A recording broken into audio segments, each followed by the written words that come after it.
আজকের ভিডিওতে আমি এমন একজন রোগীর কথা শেয়ার করছি যিনি দীর্ঘ প্রায় 5 বছর ধরে মুখের ঘায়ে ভুগছেন।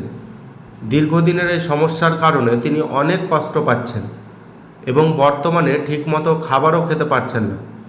রোগীকে চিকিৎসা দেওয়া হচ্ছে, কিন্তু কিছুটা উন্নতি হচ্ছে, আবার ফিরে চলে আসছে, তবে পুরোপুরি আরোগ্য হচ্ছে না। এই ভিডিওটি আমার অনেক ডাক্তার বন্ধু ও সহকর্মী দেখছেন। আপনাদের কারো যদি এই ধরনের দীর্ঘদিনের মুখের ঘায়ের ক্ষেত্রে কোনো হোমিওপ্যাথি ওষুধ বা চিকিৎসা পদ্ধতির পরামর্শ থাকে, তাহলে অবশ্যই আমাকে কমেন্টে জানাবেন। কমেন্টে জানাতে ভুলবেন না। আপনার অভিজ্ঞতা পরবর্তী চিকিৎসার ক্ষেত্রে আমি বিবেচনা করতে পারি। ধন্যবাদ। জিপটা ব্রেক করবেন।